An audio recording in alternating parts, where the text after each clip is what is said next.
Well, here I am this time with a Bachmann train. This is a Class 150 two-car DMU in Arriva Trains livery, which is my favourite, and I've been waiting for this livery for quite a while. Now, the reason I'm experimenting with different camera angles is because the camera is really struggling to pick up the correct green. I mean, just look at that green. That is totally different to what I'm seeing with my eyes. Seriously. That's sort of an apple green, and it's actually much more of a turquoise green. I don't know whether it's the sheer sunniness of today, because it is incredibly sunny, and it's very hot actually. But I'll just put up a photo now. You see, that's what she should look like. That is basically the colour of this logo, of this train. So you'll just have to excuse the bizarre apple green that she seems to be, because she's not actually that colour at all. She is a turquoise green. So here I am. Oh, this is quite a moment. This is. She has not been opened before. Oh, that's nice. It won't win any green awards, but they've packaged the units up individually inside one big box. So that's quite impressive. So let's just put that box to one side. What have we got here? Typical Bachmann instructions, I think. There's a little leaflet that's just dropped out for the Collectors Club. Consumer guarantee, how to care for your locomotive, where to lubricate her, how to run her in, a parts list for any bits that might get broken and need replacing. So it's all very good. It shows that they care, which is nice. So let's put that to one side. Right, well, oh, I was going to say I don't know which one to open first, but if I were to put them on the scales, they would do this. Seriously, this is really heavy, so this must be the drive unit. So I suppose we'll start with that first.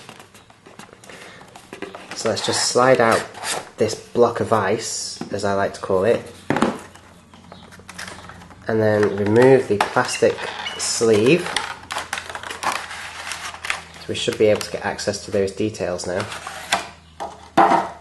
Here they are. Sellotape to the top. So everything's really secure. The packaging is impressive. As I say, it won't win any green awards. I mean, you know, just look how much stuff has been used. But in terms of delivering the locomotive safely and securely, yeah, really, really good.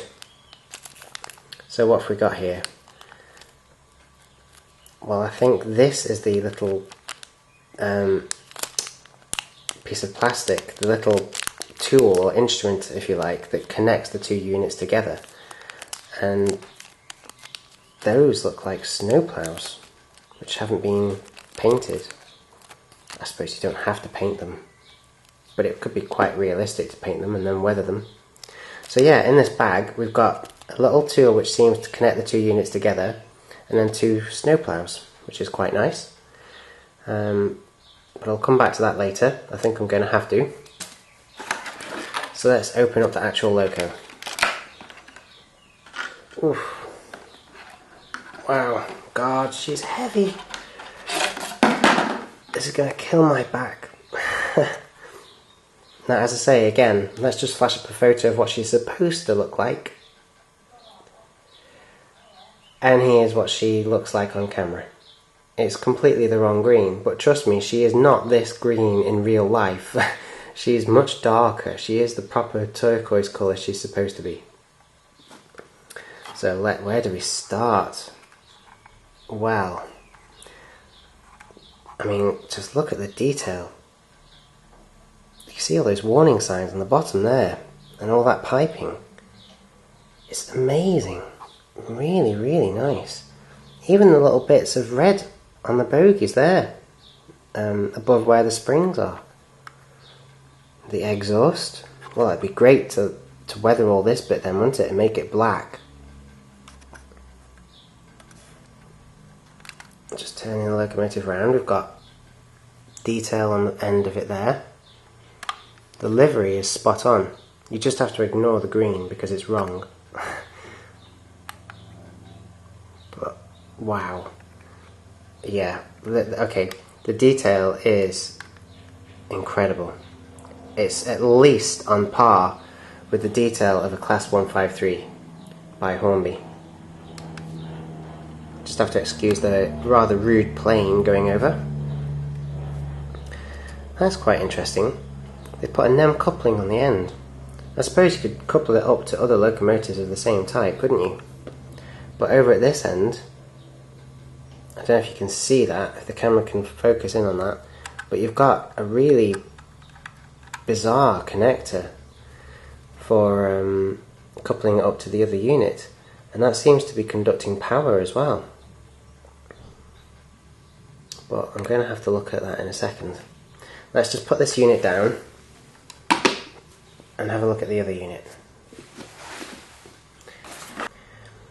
Okay, it's actually been some time since in between looking at these two units, as you can tell from the change of the sun, because basically the camera battery was low and so I had to go put it on charge. I also used this time to actually run in the locomotive with the engine, but this brings me on to a point that I just want to make. With the second unit, the really light one that's completely devoid of a motor, you can see inside seats. Right? Yeah, nothing special about that. Apart from with the drive unit, there's no seats. There's nothing at all. It's just as if somebody's decided to redecorate inside and great big black boards are being put up around the entire unit and you can't see inside at all. Seriously.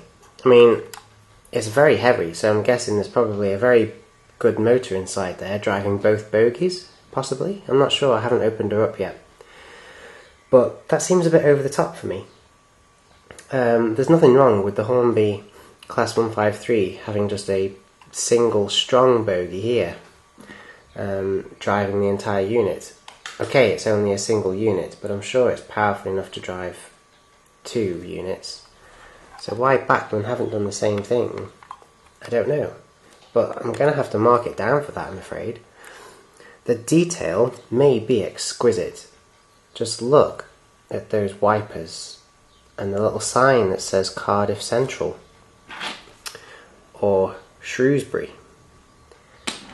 Seriously, the detail is absolutely astonishing. Easily 10 out of 10 for the detail.